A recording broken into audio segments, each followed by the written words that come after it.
7 last words. A chill wind was howling, and night was falling. A wild night it promised to be after such a violent day. The earth still quavered occasionally from the aftershocks of the great earthquake, which had rent the veil of the temple a few hours before. Silhouetted against the sky stood 3 empty crosses, and at their feet were gathered 7 figures, 4 men and 3 women. There was no need to remain. The crucifixions were over. The soldiers had done their gruesome duty and departed. One body, that from the central cross, had been taken down by a pious Jew who had placed it in his own tomb nearby. It was neither the place nor the kind of day for standing idly by, but they stood there, these 7. Each seemed wrapped in his or her own thoughts, still caught in what they had just witnessed. They were complete strangers. Finally, and with difficulty, they were moved to speak to one another in hushed tones, and not of other executions they had witnessed. They spoke of elemental things that mattered deeply, of hope and meaning. They had shared a common experience. A new and shattering depth of reality had opened to them. Whatever could have drawn this unlikely group together on such a day? It was the cross before which they stood. A young man had been crucified there, and something in the manner of his dying had affected each one of them profoundly. He had spoken only 7 times in the 6 hours he hung there. Each time he spoke, his words pierced deeply into the heart of one of those who now stood before his cross. These 7 had come there for different reasons, several to watch the execution out of idle curiosity, another forced by profession to be there, while one other had just happened by. An unearthly power had caught each of them, snared them, transformed them. They were not standing there talking together by chance. What was it about this particular execution which arrested the attention of these 7 human beings and changed them? It is very difficult to say, but stranger still is the fact that millions have been touched during the 2,000 years since, and they have quietly turned inward and stood listening at that cross. These 7 were among the first. Some of the things this unique man had said from the cross were so unusual that some people thought he might be deranged. He said, "Father, forgive them, for they know not what they do."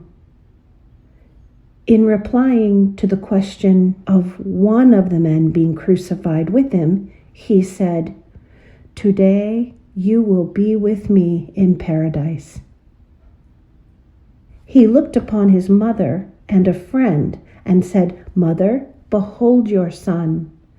Son, behold your mother."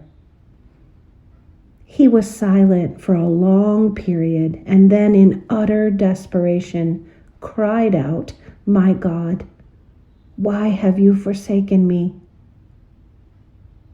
Later, he cried out, "I thirst." About 3 that afternoon, the man called Jesus cried out, "It is finished." And, "Father, into your hands I commend my spirit." After that, he spoke no more. It was indeed finished.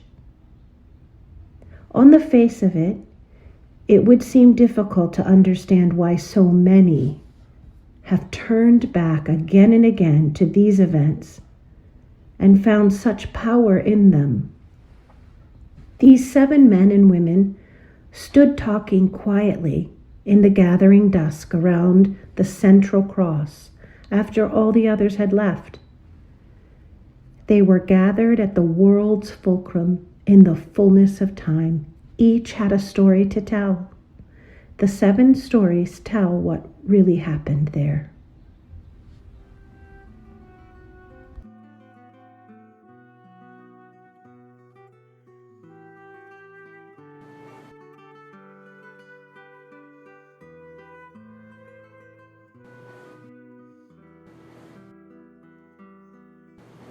Father, forgive them, for they know not what they do.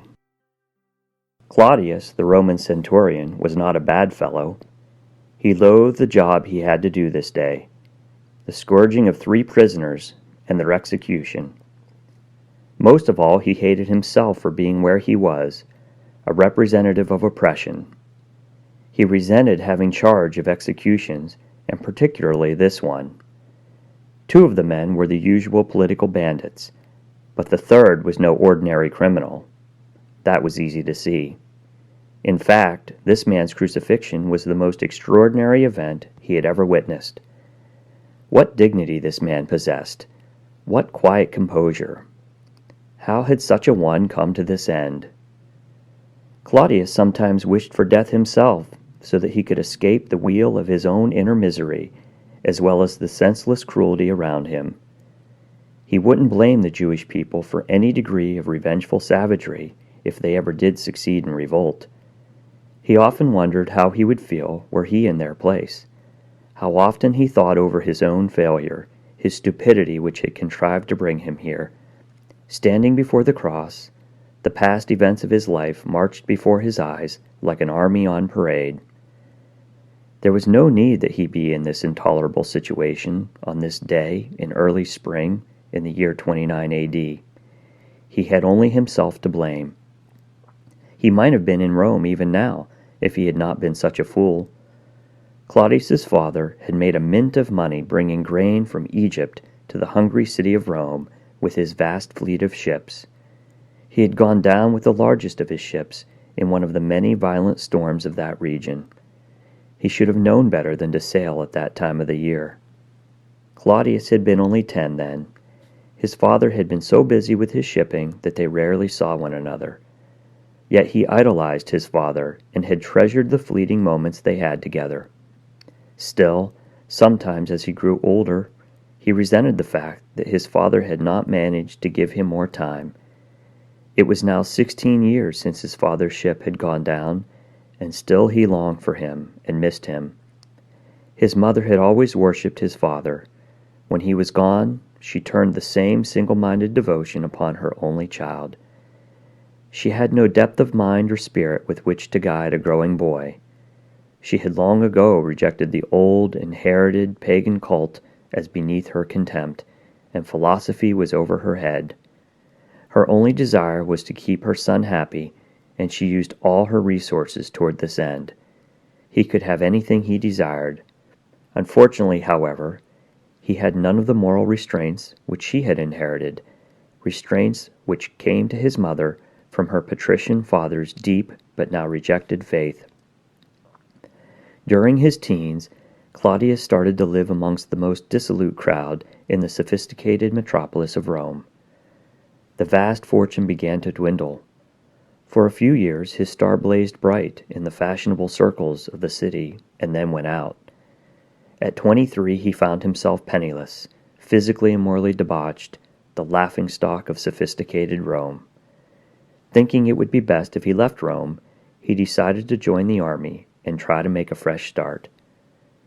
Because he was well educated, knew his way around, and had some good connections, he advanced quickly.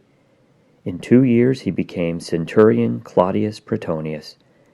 Claudius had never been vicious, and the impact of the suffering and injustice into which his new life thrust him brought out the best in him. Life was meaningless to him. He was burdened by guilt which only those who have felt it can understand. He was lost and knew not where his life was leading. He sometimes thought of suicide. When some of the soldiers calling out obscenities started to throw dice for the Jewish teacher's cloak, it angered Claudius more than he could bear. Gradually, Claudius's attention became riveted upon that central figure. There was none of the fear and hate so apparent in the other figures. There was no suggestion of the violent hatred, nor the bitterness and scorn which showed in those other faces. It seemed miraculous that he had not even uttered a word, not even a groan. Claudius had seen dozens of executions, and never before had witnessed anything like this. Even the bravest screamed when the hammer fell. His attention returned to the man on the middle cross, who had now opened his eyes and seemed to be surveying the whole scene with sorrow and yet compassion. His eyes passed from the priests who were railing at him, moved slowly over the curious rabble who mocked and jeered, rested momentarily on the soldiers gambling for his clothes, then passed to the two hanging on either side of him. Finally he looked at Claudius, or so it seemed to him, and said, "Father, forgive them, for they know not what they do." A criminal upon a cross, asking forgiveness for those who crucified him? Nothing like this had happened before. According to the code under which Claudius functioned, hate was a virtue. Only idiots and fools forgave. Perhaps this was why he could not forgive himself, because he did not know how to forgive, or even how to try to forgive another. And here was this man offering him forgiveness, the legionnaire who had executed the order of death, who had given the signal to drive the nails. This man had actually forgiven all who had connived and plotted for his death, even Pilate, who had weakly consented, and yes, he had forgiven the curious, morbid crowd who watched for kicks. Father, forgive them. He felt something break within him when he heard these words, something which many persons have experienced throughout the ages, when the words were needed and they were ready and willing to hear. Forgiveness swept through him like a mighty flood, leaving him at peace with himself and those around him. He felt a sense of relief in knowing that he need no longer carry this hatred for himself, nor his resentment for his father's busyness and his mother's shallowness, for he had been forgiven, not only for his part in this execution, but for all his license and dissipation. And now he could forgive his father for neglecting him, and his mother for spoiling him, and even himself for what he had done to her and to himself. Who was he, Claudius wondered? He whose words carried such power, was he indeed only a man? He hardly felt the earthquake. Something was happening within him. A healing was taking place. Forgiveness had unlocked the door and a new path opened before him. Is it any wonder that Claudius lingered after the body was taken down? Is it any wonder that when Jesus offered up his spirit with that final cry of triumph, Claudius spoke out, "Surely this was the Son of God." When they took the body down, he sent his soldiers home. He remained. He waited. Father, forgive them, for they know not what they do.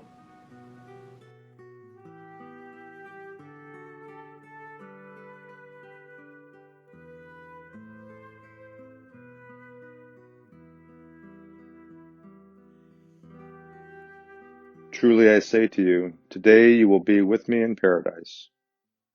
Jonathan ground his teeth in paroxysms of repressed grief and rage as he watched from afar the threefold execution at the place of the skull. Jonathan did not know the central figure hanging there, but he certainly knew the other two well. Dismas on the right and Justus on the left. Dismas, his dearest friend, endured the torture better than he dreamed he could ever have, far better than himself would have ever been able to borne it. It was only by chance that he, Jonathan, was not suffering on a fourth cross there. They were political revolutionaries, patriots, known as zealots. They felt no compunction about taking Roman lives. They were underground workers seeking to undermine the Roman authority. They had done a fairly good job, too. Jonathan had not known Justus long, for Justus was a fairly new member of the group. How different was Dismas, his dearest friend.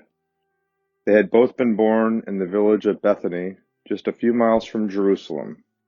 The first thing they learned as boys was a quiet but steady hatred of the Romans, who had forced their way in and finally turned their country over to that pig, Herod, and his family. Because of close surveillance, few people had had the courage to join their organization. For 3 years they had operated successfully. Recently, however, there had been a concerted effort to trap them. 2 weeks ago, the Romans sent a group of soldiers along the road disguised as slaves. The skirmish did not last long. 7 of their men were killed, Dismas and Justus were seized, while Jonathan and 2 others escaped. And so there they were, at the place of the skull. Jonathan heard the screams and cursing of his 2 friends as the execution progressed. He did not blame them for the cursing that poured out of their mouths. He was full of it too, but he dared not let loose what he felt. There was nothing more that the Romans could do to these friends now. Nothing more. Jonathan wondered who the fellow was on the central cross. A sign over his head carried a charge, but it was obviously a buffoonery. Jesus of Nazareth, King of the Jews. Probably a member of another band of patriots like his. Yes, but this man was different. He wondered about him. Why was he so silent? How could he stand the pain? Both of his friends finally turned on this one, hanging between them so silently, and cursed him as well. But Dismas soon stopped his railing, even though Justus continued screaming wildly at the man in the center. If you are the Messiah, then why don't you get the 3 of us out of here? You fool, try a hand at something practical, you King of the Jews. Jonathan wished he could say something to offset this cruel outpouring, but he could not without revealing his identity. Just at that moment, Dismas cried out to Justus, saying exactly what was on Jonathan's heart. Don't you fear God? We suffer here together. We receive the just reward for our deeds, but not this one. He has done nothing wrong. Leave him alone. Is there no decency in you? Jonathan noticed Dismas' head turning around toward the man whom some in the crowd had called Jesus. Regardless of the danger, Jonathan moved forward so that he could be nearer and hear what was going on and give support of his presence to Dismas. His fear was disappearing as he witnessed his friend's courage. Finally, he found himself at the very foot of the cross. Dismas was watching Jesus closely now, and gradually a strange light began to shine in his face as he looked at the man on the cross. Finally, he spoke to that central figure. Jesus, remember me when you come into your kingly power. Under the stress of pain and suffering, we often see things more clearly than at any other time. This man was the Messiah. His was a different kingdom than they had sought. He and his friends had labored for the wrong kind of goal, and they had gone the wrong way. It was through suffering and courage and persistent love that the real kingdom would come. His kingdom was the only one that mattered. Hate and vengeance would only delay its coming. It was not too late to change. Jonathan, watching, saw and knew what had happened, and deep in his heart, through his love for Dismas, he too was stirred. It is strange how the faith of those we love can awaken the same thing in us. Then came the words from Jesus, words that he would never forget, words that could not have been spoken only by a Messiah or a deluded lunatic, and this man was no madman. The young man replied to Dismas, Truly I say to you, today you will be with me in paradise. These words were spoken with such conviction and authority that they rang true. This man knew that paradise. A great burden was lifted from Jonathan, and an awakening faith kindled within him. His friend was safe beyond the threats and torture of any human. He knew it now. New thoughts and images tumbled through Jonathan's mind. He would not cease attempting to change his world, but he would discover a better way than violence. He sensed that this new way would often seem futile, but he knew it was the only way for him. This Jesus on the cross had shown him that hatred was a hindrance to change. Jonathan and Dismas were among the first to discover the miraculous power of the cross to transform hatred through the understanding strength of love. The world was in God's hands. Hate defeated those who sought the kingdom. Love was the way to the kingdom. Bitterness and hatred were washed from them both. John lingered on, even after the bodies had been taken down. For the first time in his life, he spoke to a Roman soldier without contempt or fear. The man standing next to him was Claudius, the centurion. He even found that the Roman soldier was as moved as he. Jonathan was no longer afraid. The Roman told his story, Jonathan told his, and they embraced before the cross. Truly I say to you, today you will be with me in paradise.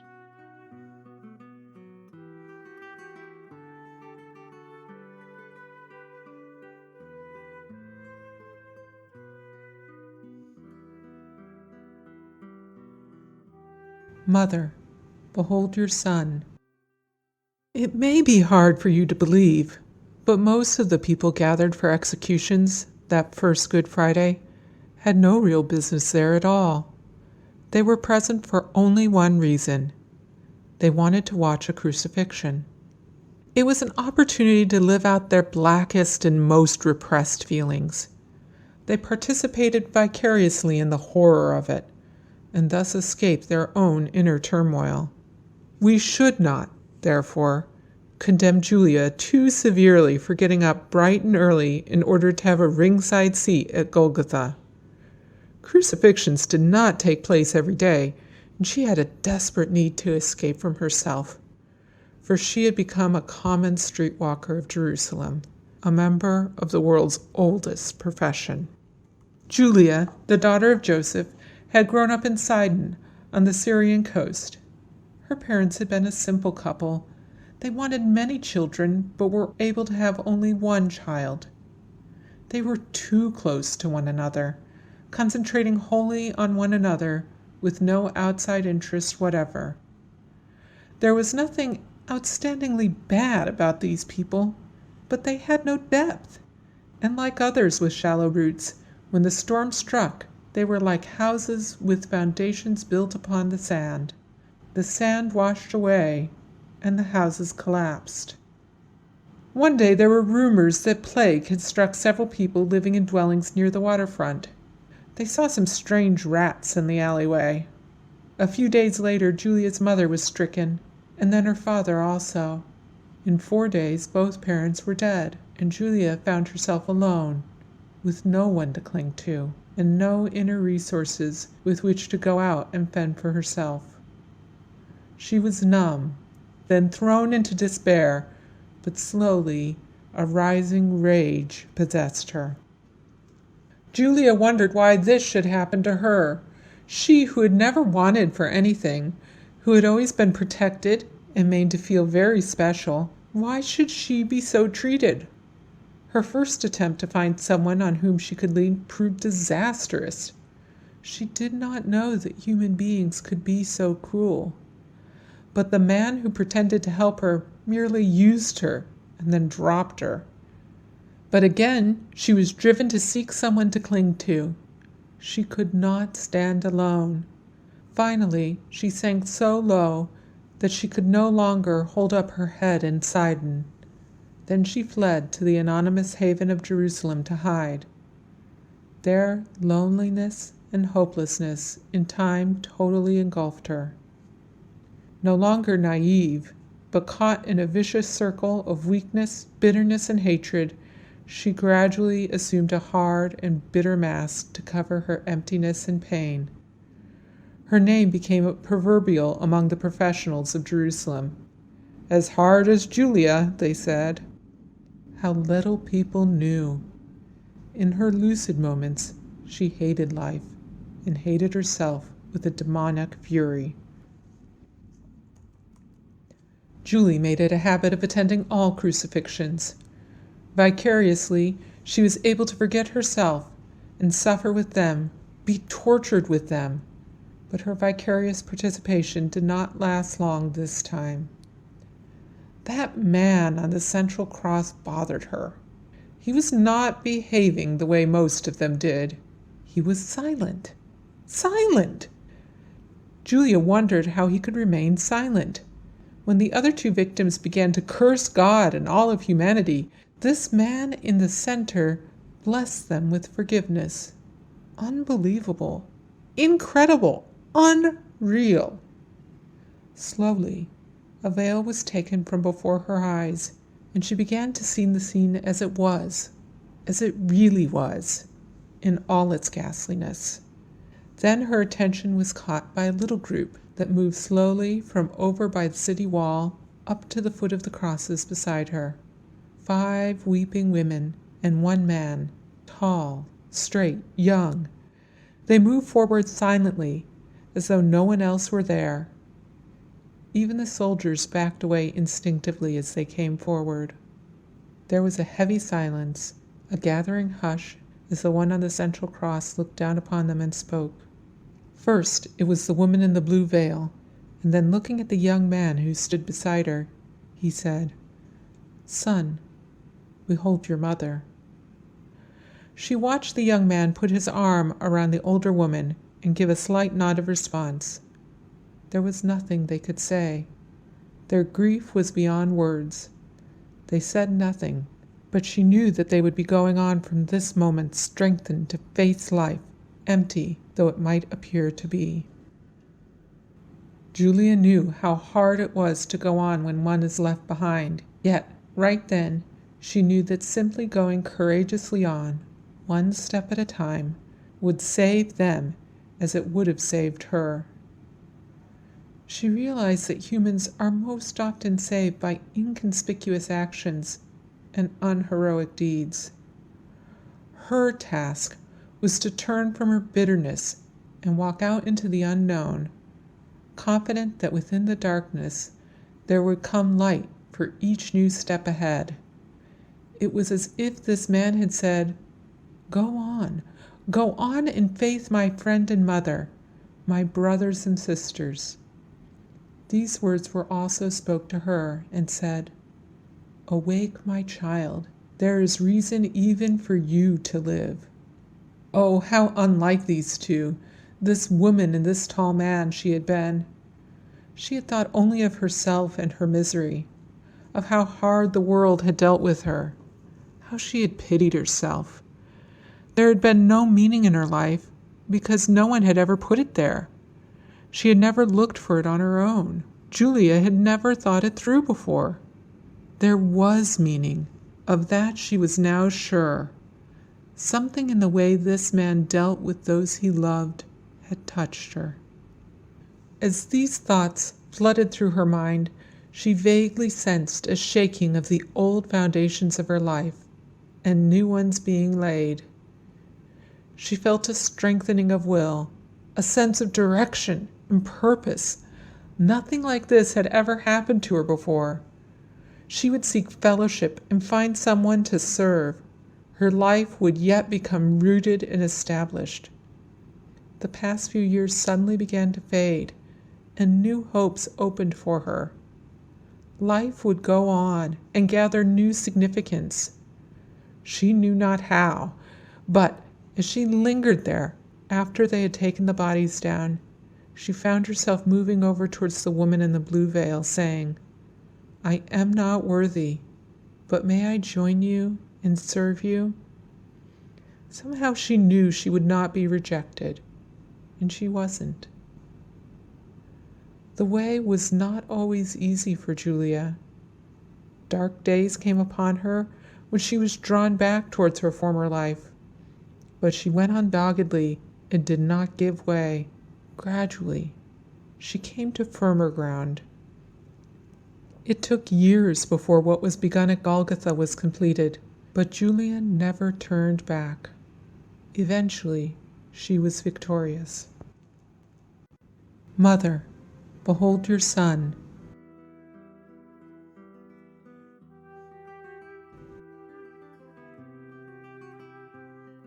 My God, why have you forsaken me? Darkness covered the earth like a pall, and that matched Hannibal's mood perfectly. Indeed, right now Hannibal felt that neither weather nor anything else was dependable. He would, in fact, have gone even further and said that life was never secure and safe. Hannibal had his reasons. He had long since come to treasure only one thing in life: money. 6 months before, he had been a rich and important man. Now, he was penniless. It had taken 20 years of undivided attention and toil to accumulate a fortune, and then, through a series of misfortunes, all his wealth slipped away from him almost overnight. Several years before, he had taken a young man into his employ. Soon, the young man won his confidence, and later became almost a son to him. 4 years they had worked together. Then suddenly, the young man died, and an appalling deceit was revealed. Over the years, his protege had managed to embezzle and squander 3/4 of his fortune. Finally, when all his debts were paid, Hannibal was nearly penniless. Having pursued money as the greatest goal, he had used and often abused his friends, so no one rose up to aid him.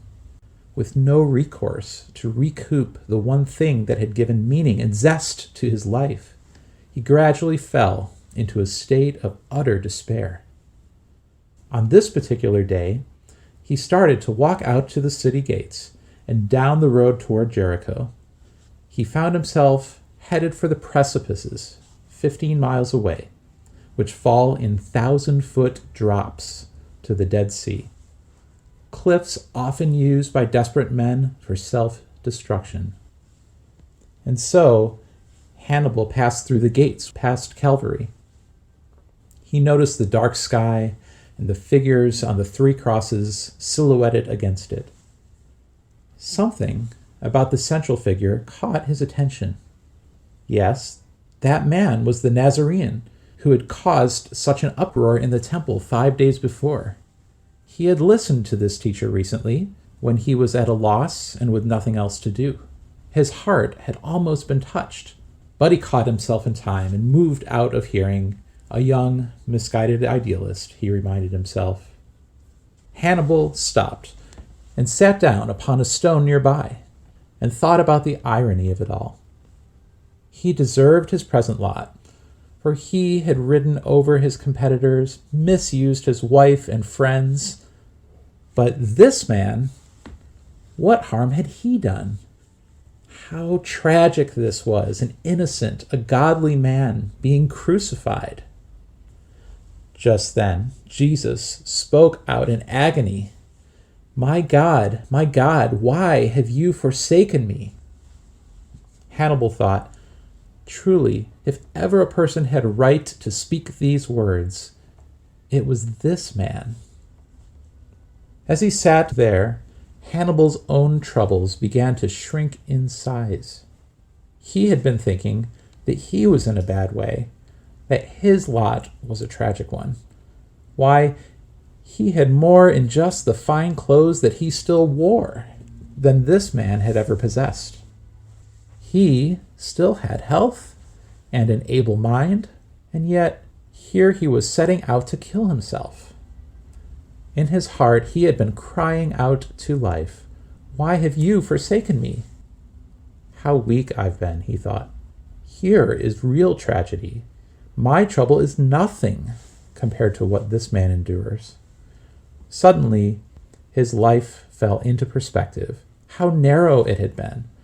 He realized that in making a god of money, wealth, and his own achievement, he had lost his soul. The fault was in himself. He began to see his life as this man Jesus would have seen it. Slowly, an urge to start again rose within him, a desire to find out what it was that this young prophet had been willing to die for became more and more important. Perhaps one of this young martyr's disciples, perhaps the one who stood there with the woman before the cross, would help him to start to find a new direction. He would wait and speak to him. Hannibal had discovered a totally new perspective as he meditated there at the foot of the cross and heard the cry of desolation. Soon he began a new business and was successful as ever. His home and warehouses were refuges for followers of the new way. It was he who first had a silversmith fashion a cross with a body on it, and when it seemed that life asked too much of him, he would pick up this symbol of real tragedy, and his own would shrink in size. Hannibal's inner agony and emptiness did not simply go away. It was a long way back. The inner darkness still came to him, but he would pick up a cross and hear the words, my God, why have you forsaken me?" He was not alone in his deepest agony. My God, why have you forsaken me?"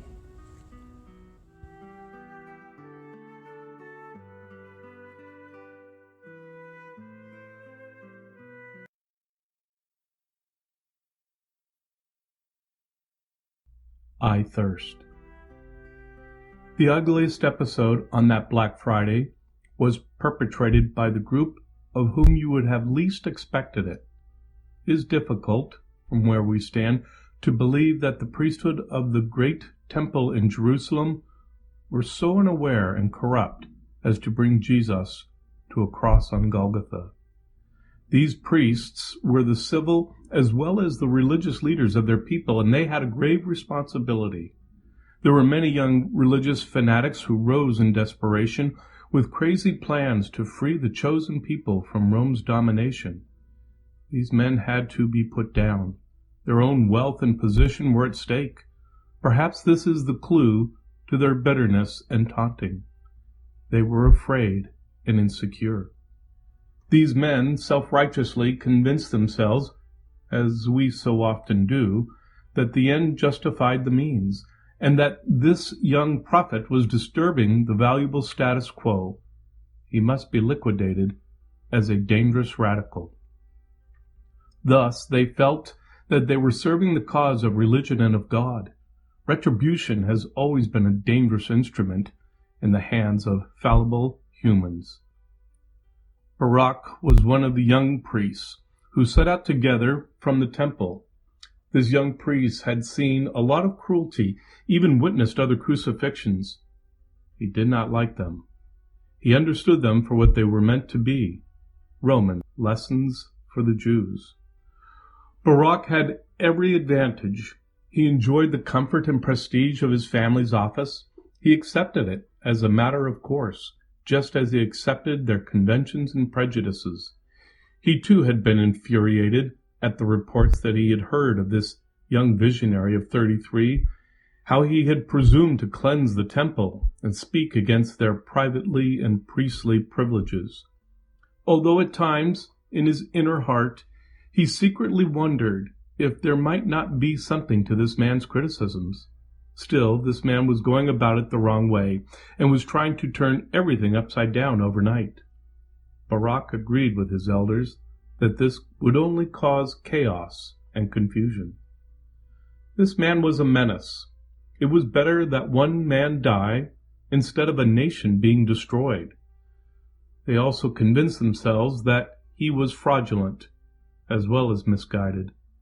The priests, therefore, had sought and succeeded in getting the blasphemer condemned. And here they were. Barak could understand that this man must be destroyed, and that this was the only legal way, but need they make such a sport of him? The reactions of his fellow priests revolted him, and he began to look with sympathy upon the crucified man for the first time. He could understand that the man had to die, but why this mocking? Barak did not take up the cry of the others. Instead, he listened and watched, and he began to see. With his prejudice peeled off, he saw a man of real dignity and genuine courage, a man who, under the most extreme physical agony, neither cried out nor cursed. In spite of himself, he was drawn to this man. Then he heard the words of physical anguish. I thirst. Why, through all that torment, was it thirst alone that called forth a cry of pain when he suffered so much else? What about the torn hands, the anguished body, the aching limbs? Barak knew the reason. It struck home to him. 4 years before, in the country beyond the Jordan, his party had been set upon by thieves. All had been killed except him, and he had been beaten, cut, wounded, and left to die in the sand under the burning sun. Hours had passed. One consuming passion grew in him, burned in him. He had never known such agony. Just for 1 cup of water, even a few drops. Loss of blood created such a traumatic thirst. He understood the unbearable suffering this man endured. Barak ran and picked up a javelin, put a sponge upon its point, and poured some cool, sour wine upon it. He had brought the wine along to slake his own thirst, but now he lifted it up to the lips of which he had just heard cry, "I thirst." The man drank and looked down at him with gratitude. This man was no blasphemer, not a radical, like the others who had caused such difficulty for the authorities. He was stricken with remorse. Too late to do anything. He bowed his head in unbelieving sorrow and penitence. His sudden response to this man, and the depth of his own human pain, had opened to him a new level of life, and had cracked the shell of the old one. He had served the man he had come to jeer, because this man's suffering had struck a chord in his own deep being. How often Barak thought back upon those words from the cross.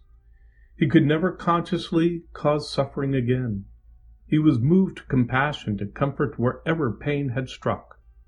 The motivation for whole professions stems from Barak's action.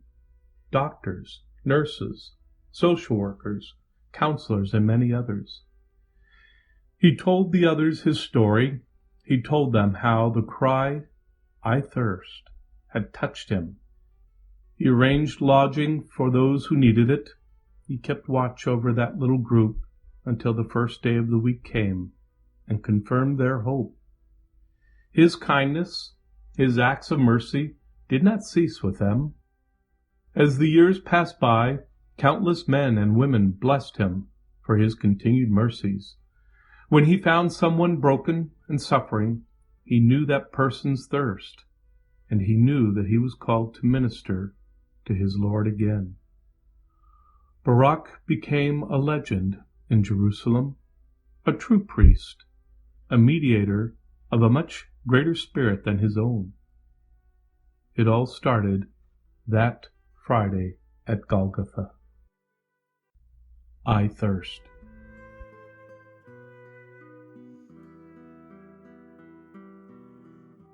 It is finished. Jezebel never finished anything. Her hovel in the dead-end alley near the wall of the city was always in shambles. Her own person was seldom better. Her children were street urchins, grimy and in tatters. There was no doubt about it. Jezebel was a mess. The most amazing thing was that Jezebel would have likely agreed with that statement had she been asked, and would have laughed heartily because she did not care. For her, life had long ago lost its meaning and had fallen into chaos. She no longer had any honor, nor any friends. She neglected and abused her husband and her children. Being afraid of giving love, she received almost none. She was lonely and miserable, but she affected a nonchalance and a devil-may-care attitude to deceive herself as well as those around her. It was true that she had not had much of a chance. After a few years of normal childhood, her mother died. For a year or two, she was left with anyone who would keep her. And then her father, a crude camel driver, married a woman little better than himself, who resented Jezebel. Instead of being an object of love, she was used by her parents as an object upon which they could hang their own pain and guilt. Thus Jezebel gradually became convinced that she was of no value, and so she abandoned the painful process of growing up. She remained a bitter, spiteful, unhappy child, even as her years increased. Off and on, a few people tried to help Jezebel, but they soon gave up in despair. Everyone had given up on Jezebel as she walked out of Jerusalem that morning to see the crucifixion. She never missed one if possible.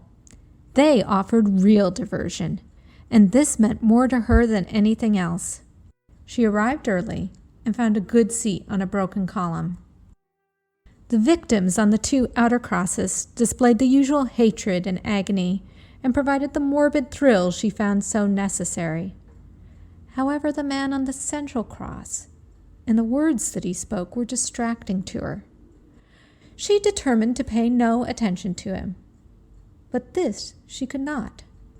No one could ignore the loud cry of utter desperation he finally gave. My God, why have you forsaken me?" Her feelings, her attention were drawn to him. Then came his cry of thirst, and as she watched the young nobleman come forward, she too was drawn physically towards the central victim, nearer and nearer until she finally stood beneath his cross. Then he seemed to look directly at her and said these strange words, "It is finished." Jezebel was a Jew. She spoke the Aramaic that Jesus spoke and understood exactly what he meant by these words. Therefore, she did not interpret them as a cry of relieved despair, as is so often done. She knew these words meant, rather, that all had been brought to completion, to fruition, to perfection. This man was saying that he had completed the task before him. He had done all that anyone could do. It was finished. Slowly, Jezebel repeated these words. "It is finished." How could he say that, she thought to herself, when his career had barely begun? What mysterious words! She began to think for the first time in years, something indeed that she had rarely ever done. Perhaps it struck her so forcefully just because she had never finished anything. What had he finished? His was a strange completion. She remembered a discussion at the inn among publicans and questionable ladies who seldom spoke of such things, about the enigmatic words this man had spoken. "He who seeks to gain his life shall lose it, and he who loses his life shall save it." From the forgotten depths of her childhood memories there arose the image of the suffering servant of Israel in the prophet Isaiah. Now she began to see what he meant. Could this be the Messiah? She felt as if she were on holy ground. The foundations of her life shook and trembled. The Roman soldiers wondered why a frowsy Jewish woman, who had obviously come for entertainment, now cast herself to the ground, hid her face in her arms, and wept so bitterly. Those on the outside never can understand what happens when suddenly a voice speaks within and says, "All this was for you, and people like you. It was for you that he completed his task. He is dying so that you may be shaken and live. God so loves you that he allowed even this kind of victory to be suffered through for you." Suddenly, the pressure of God's love becomes so strong that one can hardly bear it, and one changes. Jezebel did nothing which could be termed spectacular, but from the start she made a clean break with the past and attempted to reshape her daily life. It took many months, even years, but gradually a genuine love, a kindliness, began to grow in her. Her appearance changed. Her children no longer looked forsaken. Now and then, her husband was even seen to smile. The new Jezebel recruited far more converts to the way than a half-dozen martyrs. They said, anything that could change her.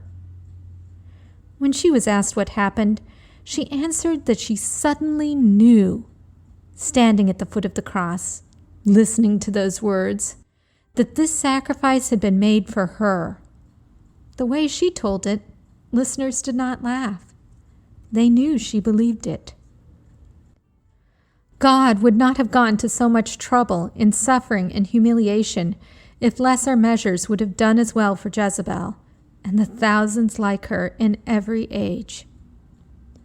It is love, which is willing to carry through to the finish, that awakens the slumbering souls of Jezebels. She found that her example of love worked the same thing in others that he had worked in her. It is finished.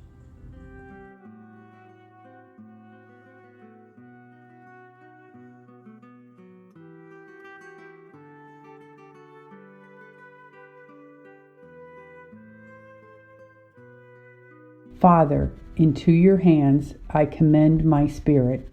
Valina had no intention of going anywhere that day but home. The trip to Jerusalem had been a failure in every way. She had come for medical help and had received only bad news, the worst news. When her sickness had lingered for months and the desert remedies had done nothing, she decided to seek help elsewhere. And so she had gathered her retinue together and come to Jerusalem. Her physician was the finest, and he treated her with all the ancient remedies. But now she could barely get about. She was so weak. Finally, she demanded the truth, and her physician told her quite frankly that although she was only 33 years old, medicine could do no more for her. She might as well return to her home in Arabia to die among her own as comfortable as possible. There she was, with everything to live for, only 33 years old, and she had been told she had only 6 months to live, and those most likely in agony. She was absolutely alone, with no one to turn toward. Alone, broken-hearted, desperate, sick, facing a 300-mile journey on camelback. Valina had no faith to cling to. She was another of those unfortunate mortals who know much and yet not quite enough. To her, life consisted of the things you have, the people who surround you, the here and now. And all this was snatched from her. She believed in no afterlife, in no deeper reality that reached through to the heart of things. She was a good humanist, but like so many modern humanists who are the nicest people and do the kindest thing, she had nothing with which to meet those most overpowering reality in life, the darkness. When death struck at her, she was shattered. Only a real, vital, personally experienced faith sustains one in such times, and this Valina did not have. So out of the city Valina went that black, black day. The prospect was for 6 months to live, suffering, and then the end. She was facing death without hope, following a life void of any significant meaning. The camel caravan passed out of the gates and down the road within the stone's throw of 3 crosses on Golgotha. She heard, "Is it nothing to you, all you who pass by?" sobbed out by several women who stood watching the crosses from the road. These words met her mood and startled her into greater awareness. She looked from the women to the men on the crosses, 2 of them writhing in agony, but the third enduring silently torture beyond description. The man on the central course was about her own age. She smiled sadly as she read the title over his head, Jesus of Nazareth, King of the Jews. How they mocked him. In Arabia, they didn't torture people like this. A glint of recognition passed across her mind. She remembered having heard him speak one morning in the city. He was the prophet of Nazareth. He had moved her then when she heard him speak. What had he done to be hung up like a criminal? It was about 3 o'clock, and his face was so tired, she wondered how long he could last. Just then he opened his eyes and gave a great cry, a cry of relief and victory combined. And then raising his eyes to heaven, he said, "Father, into your hands I commend my spirit." Then he died. It was all over. Jesus of Nazareth was dead. Valina came late, but soon enough to catch those healing words, "into God's hands." She wondered, are those indeed hands into which one may commend one's spirit? Is there one who cares for me as my Father cared? The young man has believed this. Who was she to doubt it?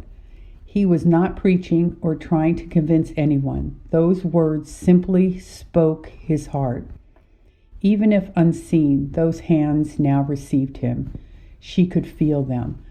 Those strange thoughts for someone who believed nothing.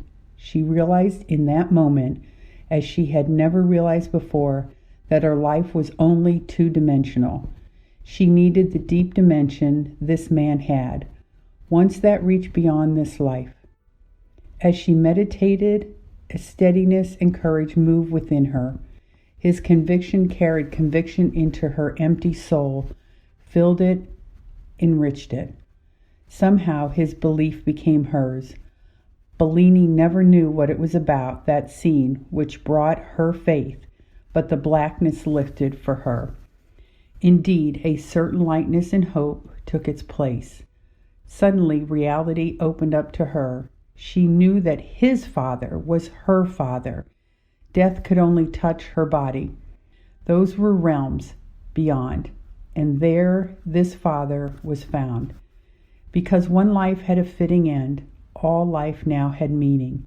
And because her life had meaning, she now had a task.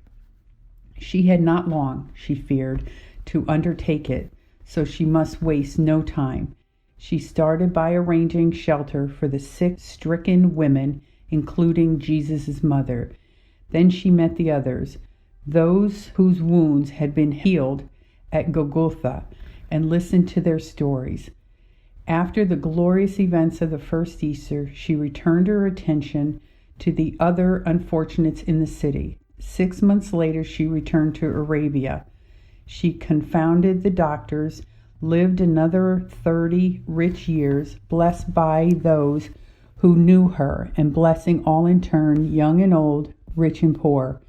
Many who received her compassion and ministering were open to the Father to whom she witnessed. Valina was active up to her death and met the end with grace and courage and unshakable faith.